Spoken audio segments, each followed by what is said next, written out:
आज की जो कहानी मैं आप लोग को सुनाने जा रहा हूँ, इस कहानी को सुनने के लिए भी कलेजा चाहिए। क्योंकि कोई आदमी कितना नीचे गिर सकता है, कितनी हैवानियत कर सकता है, कैसे एक इंसान से राक्षस बन सकता है, इस कहानी में वो सब चीज़ है।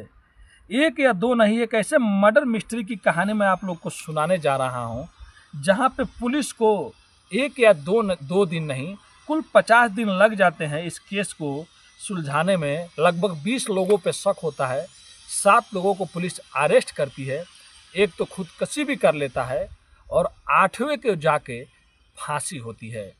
और उसी टाइम वहाँ पे इलेक्शन होने वाला रहता है, विधानसभा चुनाव का। और ये कहानी केरल की है।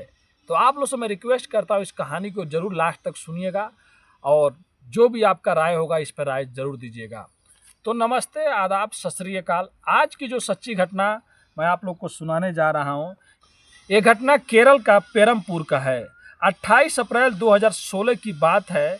केरला में एक जगह है जिसका नाम पेरमपुर है। वहीं पे एक 30 साल की लड़की अपने माँ के साथ में रहा करती थी। वो बेहद गरीब रहती है और उसके पिता बचपन में ही उन लोगों को छोड़ दिए थे। और वो लड़की का सपना रहता है कि मैं वकील बनूंगी और वकील बनने के बाद सबका मदद करूंगी। अब धीरे धीरे उसे पेरमपुर में ही एक कॉलेज में दाखिला मिल जाता है और कुछ सालों बाद वो वकील बन जाती, पढ़ाई भी उसकी कंप्लीट हो रही होती है। तभी अचानक 28 अप्रैल 2016 की रात 8:30 बजे जब उसकी माँ अपने घर पे आती है, जो कहीं पे काम करती थी, काम करके गुजारा करती थी, जब घर में आती है तो क्या देखती हैं कि घर में चारों तरफ खून बिखरा हुआ है। और जो उनकी बेटी है, एक माँ अपनी बेटी को इस हालत में नहीं देख सकती है, पूरा खून से लथपथ है। और वो जो लड़की रहती है उसका नाम जिसा रहता है, वो लड़की वहीं पे मर गई रहती है। अब वो चीखने और चिल्लाने लगती है और अपने आस पड़ोस लोगों को बुलाने लगती है। तभी कुछ लोग घर में आते हैं और आने के बाद जो भी ये मंजर देखते थे, सबके दिल सहम जाता, सब कोई डर जाता था। तभी वहीं से कुछ लोग पुलिस को फ़ोन कर देते हैं और पुलिस तुरंत वहाँ पे मौके पे पहुँचती है। और मौके पे पुलिस पहुँचने के बाद उस लाश को, यानी कि उस लड़की के लाश को कब्जे में लेती है। और जो पुलिस भी देखती है तो पुलिस भी सहर जाती है, क्योंकि ऐसा कौन कत्ल कर सकता है, इतनी हैवानियत कर सकता है। अब वहाँ से उस लड़की की लाश को पोस्टमार्टम के लिए भेज दिया जाता है। और वहाँ पे ये इलेक्शन होने वाला रहता है 2016 में, जब वहाँ विधानसभा का, तो ये बात मीडिया में भी आ जाती है। अब 2012 में निर्भया केस जो दिल्ली में हुआ था, इसी नाम से, निर्भया जिसा के नाम से 2016 में भी वहाँ पे के अखबारों में फ्रंट पेज पे छपने लगता है। और वहाँ की जो विपक्ष पार्टी रहती है और जो पक्ष में पार्टी रहती है, जिसकी सरकार चल रही होती है, वहाँ पे तो अभी इलेक्शन होने वाले रहते हैं, ये दोनों ओर से बातचीत होने लगती है कि जल्द से जल्द इस लड़की को न्याय दिलाया जाए। अब पुलिस के ऊपर दबाव होता है और पुलिस अब इसकी छानबीन करने लगती है। अब पुलिस को वहाँ से एक चाकू मिलता है और एक शराब की बोतल मिलती है। अब वो मिलने के बाद पुलिस और थोड़ा सा दूर पे जाती है तो उसको एक चप्पल भी मिलता है। अब पुलिस को ये लग रहा होता है, हो ना हो ये कातिल का होगा और कातिल ने इसी से मर्डर किया होगा और अपना चप्पल यहीं पे छोड़ के चला गया होगा। अब 1 या 2 दिन बीता रहता है। पुलिस अब इस चक्कर में रहती है कि कैसे उसको पता लगाया जाए कौन है कौन नहीं है। तभी डॉक्टरों का रिपोर्ट भी, मेडिकल रिपोर्ट आ जाता है और डॉक्टर लोग बताते हैं कि जो कातिल था वो पक्का नशे में होगा या हैवान होगा। 1 या 2 बार नहीं, लगभग कम से कम 30 या 35 बार उसके जिस्म पे चाकू से वार किया था और उसके प्राइवेट पार्ट पे भी वार किया था। और यहाँ तक कि उसके जो गर्दन है, यहाँ पे उसके कंधे पे दांत से इतना तेज काटा था कि उसके पूरे दांत का निशान वहाँ पे उग गया था। और जो कातिल है, हो ना हो, जो एक्सपर्ट होते हैं जो कोई चीज़ बताने में, वो कहते हैं कि कातिल के दांतों में गैप रहा होगा, क्योंकि वहाँ पे जो रहता है दांत का निशान, वहाँ पे गैप भी रहता है। अब पुलिस को ये और एक सुराग मिल जाता है कि जो भी कातिल होगा उसके दांतों में सुराग होगा। तभी वहीं की एक लड़की होती है जिसका नाम श्री लेखा होता है, जो उस जिसा की घर से थोड़ा सा दूर पर रहती है। वो कहती है, लड़की साहब, मैंने एक आदमी को उस दिन देखा था, उधर से ही वो निकल रहा था, उसके घर के साइड से निकल रहा था, पीली कमीज पहना हुआ था और ये नहर पकड़ के वो चला गया। अब पुलिस सबसे पहले पीली कमीज वाले को ढूंढने लगती है चारों ओर कि कौन, कैसा ऐसा कोई आदमी होगा। और सबसे पूछताछ पुलिस करने लगती है। लेकिन पुलिस जहाँ तक भी जाती है, देखती है, तो पुलिस को और कुछ ज़्यादा मिलता नहीं है। उसके 1 या 2 दिन बाद उसी जिसा के घर के थोड़ा दूर पे एक और आदमी होता है जो आम तोड़ रहा होता है। वो भी पुलिस को कहता है, साहब मैंने भी देखा था, एक आदमी था और पीली कमीज पहना हुआ था और इसी साइड से वो गया था। तब पुलिस कहती है, क्या तुम उसको जानते हो? तो कहता है कि नहीं, लेकिन मेरे को ये लग रहा है कि वो नशे में था और हो ना हो वही कातिल होगा। अब उसके बाद पुलिस कहती है कि चलो ठीक है, ये बताओ तुमको किस पे शक है? तो कहता है कि साहब एक आदमी है जो गांजा हो जा मतलब कुछ उल्टा पुल्टा सामान देता है, उसी पे मुझे डाउट है। अब पुलिस उसका नंबर निकालती है और नंबर निकालने के बाद जब उसके नंबर पे फ़ोन करती है तो उसका नंबर स्विच ऑफ बताता है, यानी कि उसके नंबर पे फ़ोन जाता ही नहीं है। अब पुलिस को यकीन हो जाता है हो ना हो कातिल यही है। कत्ल करने के बाद यहाँ से फरार हो गया और अपना मोबाइल नंबर ये स्विच ऑफ कर दिया है। अब पुलिस और उसके बारे में पता लगाती है और उसको जाके पेरम्बूर से उसको वहाँ से गिरफ्तार कर लेती है, उठा लेती है उसके लोकेशन से और ला के बाद उससे पूछताछ करने लगती है और तभी उसके पास से एक चाकू भी मिलता है।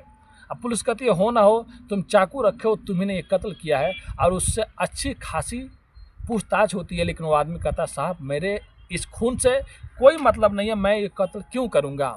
हाँ मैं चाकू लिया हूँ, मैं मानता हूँ, क्योंकि मैं जिससे पैसे दिया था गांजा ओजा कुछ लेने के लिए नशे का पदार्थ, वो मेरे को नहीं मिला और मेरे को इधर उधर घुमा रहा था, इसके लिए मैं चाकू लेके घूम रहा था कि वो जहाँ पे मिल गया मैं चाकू दिखा कर अपना पैसे ले लूँगा या चाकू से कुछ गलत काम कर दूँगा। अब पुलिस को भी समझ में नहीं आती है, फिर पुलिस उसका डीएनए चेक कराती है, लेकिन डीएनए से भी कुछ मैच नहीं करता है, क्योंकि जो जिसा नाम की लड़की रहती है उसके नाखूनों में उस कातिल का मतलब जोर जबरदस्ती करने के टाइम पूरा नाखून में मतलब मांस के टुकड़े आ गए रहते हैं। तो पुलिस को इससे मतलब और पता लगाने में आसानी हो जाती है कि कोई भी कातिल होगा उसका डीएनए इससे मैच हो जाएगा।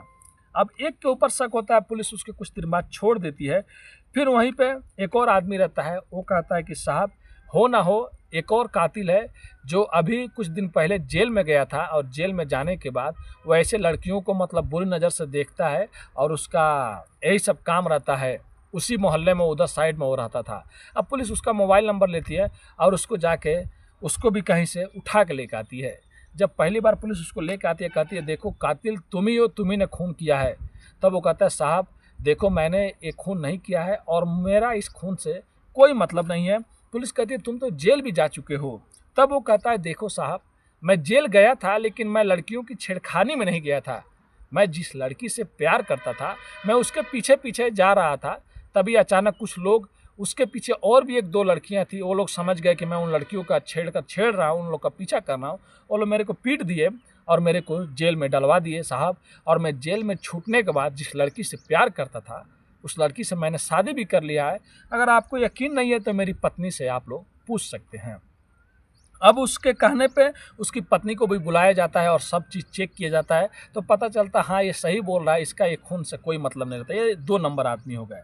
अब 2 नंबर होने के बाद तुरंत एक दिन पुलिस को ये भी पता चल जाता है, कोई बता देता है मुखबिर कि हो ना हो कातिल कोई और नहीं, उसी के मोहल्ले में एक घर है, कातिल उसी के घर में छुपा हुआ होगा।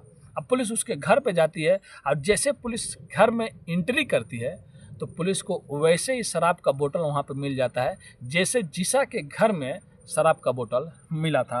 अब पुलिस कहती है हो ना हो कातिल यही है। उस घर में जाने के बाद देखते हैं वो एक वहाँ पे एक लड़का रहता है और उसकी माँ रहती है, उस लड़के के दांत में भी गैप रहता है। पुलिस कहती है ये तुम्हारा काम है, तुमने ये मर्डर किया है। लेकिन तुरंत पुलिस को एक नई कहानी सुनने को मिल जाती है। पता चलता है कि जिस घर में पुलिस गई है उस घर का एक जो बड़ा लड़का रहता है, इसी लड़की की वजह से कुछ दिन पहले खुदकुशी कर लिया रहता है। अब पुलिस को ये कहानी सुनाया जाता है कि वो लड़का जो रहता है इस लड़की से प्यार करता था और ये लड़की भी उस लड़के से प्यार करती थी, लेकिन जो लड़की की माँ थी वो लड़की की माँ इन दोनों का प्यार को एक्सपेक्ट नहीं कर रही थी, मतलब मान नहीं रही थी। फिर वो लड़की की माँ जाके पुलिस में कंप्लेन कर देती है, एफआईआर कर देती है कि वो लड़का मेरी लड़की को छेड़ रहा है, जिससे पुलिस उस लड़के को बुलाती है और पूछताछ करती है और उसको डराती है। अब लड़का जब पुलिस स्टेशन से जब घर पे जाता है तो लड़के को शर्म आता है कि लोग क्या कहेंगे क्या नहीं कहेंगे। उसके कुछ दिनों बाद वो लड़का सुसाइड कर लेता है। तो यहाँ पे तो हो ना हो ये चीज़ बनता है कि शायद लड़के का भाई छोटा वाला बदला लिया हो, उसके भी दांतों में गैप हो और वो लोग इस फैमिली से नफरत भी कर रहे होते हैं। अब पुलिस उसको उठा कर लेके जाती है। लेके जाने के बाद जब उसका डीएनए टेस्ट होता है और भी चीज़ जो मिलाया जाता है तो पता चलता है ये भी वो कातिल नहीं है। अब 3 हो जाते हैं। 3 होने के बाद पता चलता है कि अब किसको पकड़े, अब किसके ऊपर मतलब चार्ज करें। तभी वहीं पे एक मुखबिर बताता है कि साहब यहाँ का एक लोकल जो मतलब लीडर है, जो पॉलिटिशियन है, हम लोग को उस पर शक है, हो ना हो उसी ने ये कत्ल किया है। और उसकी माँ जब पहले कुछ साल पहले वहाँ पे जॉब करती थी, उसके घर में मतलब झाड़ू पोछा का काम करती थी। उस टाइम इन लोग से झगड़ा हो गया था और झगड़ा होने के बाद शायद उसका बेटा जो विदेश से पढ़ के आया है कुछ दिन पहले, इन्हीं लोग का काम है। और उस लीडर के दांत में भी साहब गैप है। अब पुलिस उस लीडर पे शक करने लगती है, लेकिन पुलिस डायरेक्ट उस लीडर को नहीं पकड़ सकती क्योंकि वो पॉलिटिशियन है। अब पुलिस अपने मुखबिरों से और पूछताछ करने लगती है और पहली बार उस लड़की के माँ से जाके पुलिस ये पूछती है कि ये बताइए, आपका जो लीडर है उससे कुछ अनबन है क्या, कुछ झगड़ा हुआ है क्या? उस पर हम लोग को डाउट है। वो लड़की की माँ एक और कहानी सुनाती है। वो कहती है कि साहब उनसे हमारा कोई भी झगड़ा नहीं हुआ है और वो तो हमारा कभी कभी मदद भी कर दिया करते थे, लेकिन जिसने ये बताया है आपको कि वो लीडर ने मतलब उसका हाथ है, साहब उससे हमारा झगड़ा है। अब पुलिस उसकी माँ को छोड़कर जाती है। जिसने ये गवाही दिया रहता है कि मतलब लीडर का हाथ है, पुलिस उसको उठाती है और उठाने के बाद पुलिस कहती है कि तुम तो बोल रहे थे कि मतलब वो लीडर का काम है और तुम्हारा तो पर्सनल मैटर है। तब वो अपनी सच्चाई बताता, कहता हाँ साहब, मैं सोचा कि ये केस में इसको ही फंसा देता हूँ, ऊपर से मतलब क्या बोलते हैं इलेक्शन भी आया हुआ है और इसके दांतों में गैप हो ना हो, आप लोग का शक इस पर चला जाएगा। तो फिर पुलिस उसको उठा कर जेल में डाल देती है क्योंकि ये पुलिस को गुमराह कर रहा होता है। अब धीरे धीरे करते करते दिन कुछ 50 दिन बीत जाता है और इलेक्शन हो भी जाता है। और इलेक्शन होने के बाद सरकार भी बदल जाती है। यानी कि जब ये सब केस हुआ था, कांड हुआ था, उस टाइम दूसरी सरकार थी केरल में। और उसके बाद जब 50 दिन बीत जाता है तो दूसरी सरकार आ जाती है। अब दूसरी सरकार जो आती है वो पहले ही वादा कर रही होती है। अब सरकार आने के बाद जितने भी मतलब अधिकारी थे सबको चेंज कर देते हैं, जो इन्विटेशन करने वाले रहते हैं, जो जांच करने वाले रहते हैं। और उसी टाइम एक महिला जो सीनियर मतलब पहले के जो पुलिस में बहुत बड़ी अधिकारी रहती है, उनको अपॉइंटमेंट किया जाता है।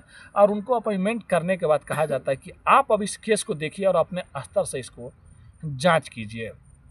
अब जब वो आती हैं तो पता चलता है एक बार कि सुर्खियों में पेपर में छपने लगता है कि शायद एक पुलिस वाले पे शक कर रहा है कि मतलब पेपर में छप जाता है कि क्या पुलिस ने ऐसा सब काम किया है। फिर पुलिस को सामने से आके बताना पड़ता है कि वो पुलिस वाला नहीं था, वो दूसरा आदमी था जिसको हम लोग सर पे नकाब लगा के लेके आए थे। बाद में पता चलता है कि जो जिशा नाम की लड़की थी, कभी वो म्यूजिक टीचर के पास काम किया करती थी, मतलब सीखने जाती थी। तो हो ना हो म्यूजिक टीचर के ऊपर भी मतलब शक हुआ। तो म्यूजिक टीचर को भी बोला गया कि तुम पुलिस स्टेशन आ जाओ, आपका डीएनए टेस्ट चेक होगा और आपका जो भी चीज़ है सब चीज़ चेक होगा।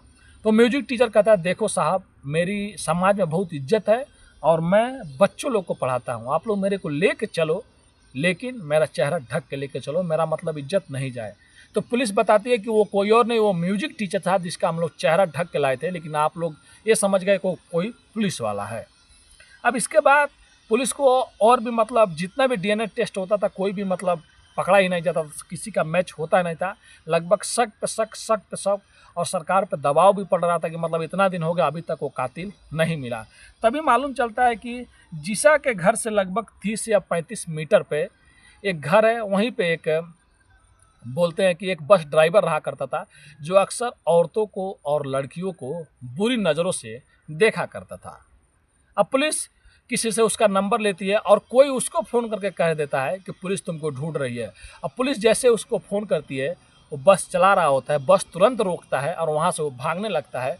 पुलिस उसको गिरफ्तार करती है, पकड़ती है। पकड़ने के बाद कहती है कि बस कातिल तुम ही हो, तुम भाग रहे थे।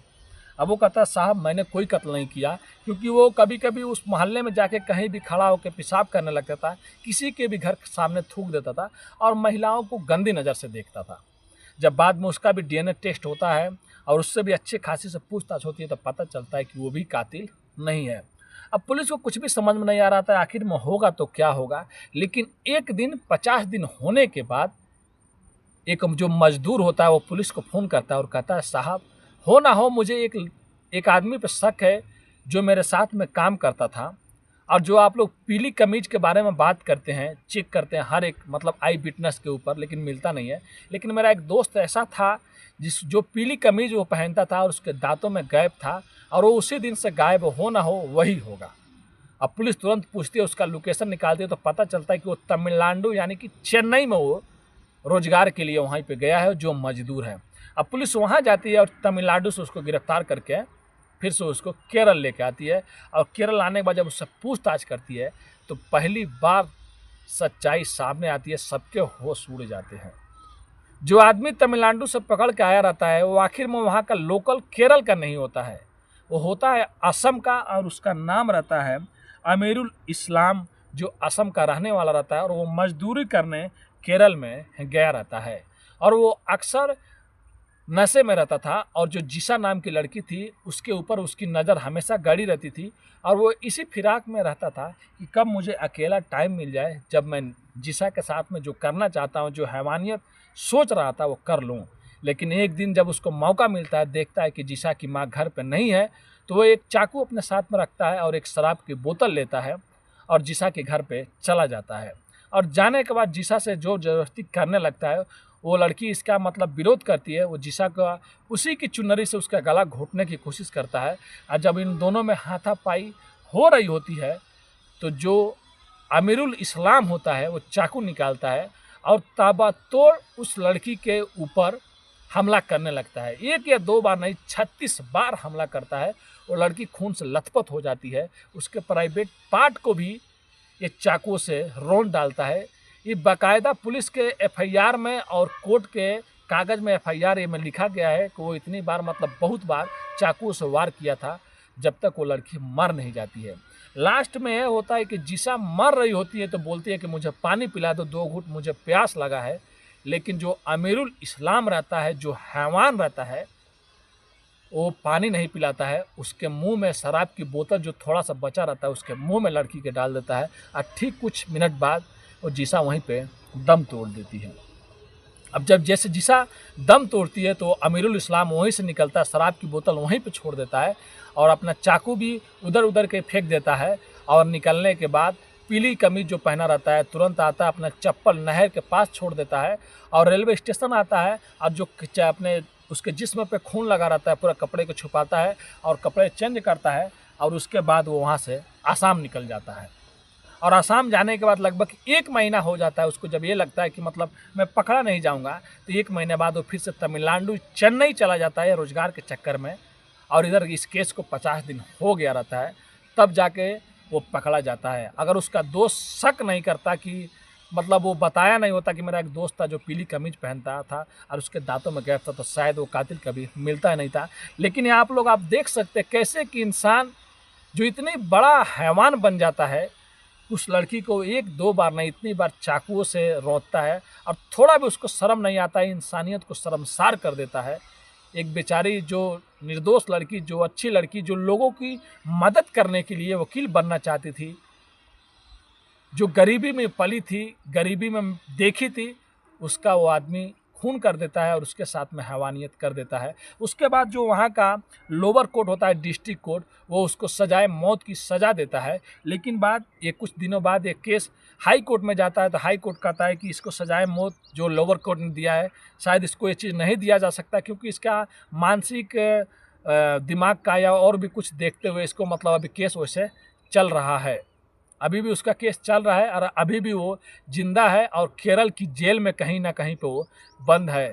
फिर बाद में वो एक पिटीशन फाइल करता है सुप्रीम कोर्ट से, कहता है कि साहब मुझे मतलब आप लोग असम की जेल में ट्रांसफ़र कर दो, क्योंकि मेरी फैमिली को आने में जाने में प्रॉब्लम होता है और मैं बेहद गरीब हूँ। लेकिन जो सुप्रीम कोर्ट होता है, सुप्रीम कोर्ट कहता है नहीं, किसी भी हत्यारे के लिए या किसी भी मुजरिम के लिए जेल नहीं बदला जाएगा, क्योंकि उसने जो कांड किया है, जो उसने अपराध किया है, वो दिल से परे है। ऐसा वही काम कर सकता है जो हैवान हो, जिसको इंसानियत से ऊपर जो राक्षस हो वही ये सब काम कर सकता है। तो फिलहाल वो केरल की जेल में बंद है और ये केस हाई कोर्ट में चल रहा है, फिर इसके बाद ये सुप्रीम कोर्ट में जाएगा और एक ना एक दिन उसको सजाए मौत की सज़ा ज़रूर मिलेगी, जो उस बेचारी लड़की जिसा के साथ में किया है। तो जिसा की आत्मा को शांति मिले, और ऐसे अपराधी जहाँ भी हैं, जो भी गलत काम कर रहे हैं, तो सरकार जो है, सुप्रीम कोर्ट है, जो हाई कोर्ट है, इनको सख्त से सख्त सज़ा दे, क्योंकि ऐसी लड़कियों और महिलाओं के साथ में सब गलत काम नहीं करें। तो ये थी कहानी आज की एक लड़की की। तो सोच सकते हैं, ये कहानी मेरे को भी सुनाने में मतलब ऐसे लग रहा है यार दिल अंदर से रो रहा है, तो हैवान कैसे रहा होगा, थोड़ा भी उसको तरस नहीं आया होगा। तो ये कहानी सुनाने का उद्देश्य किसी का भी दिल दुखाना नहीं है, किसी भी का आहट पहुंचाना नहीं है, बस आप लोग को जागरूक करना है, आप लोग को सचेत करना है।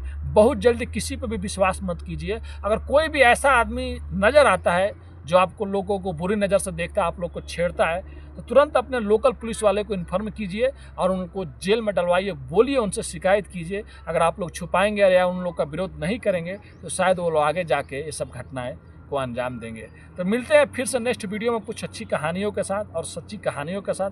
अभी के लिए आपका भाई अलविदा लेता है। धन्यवाद।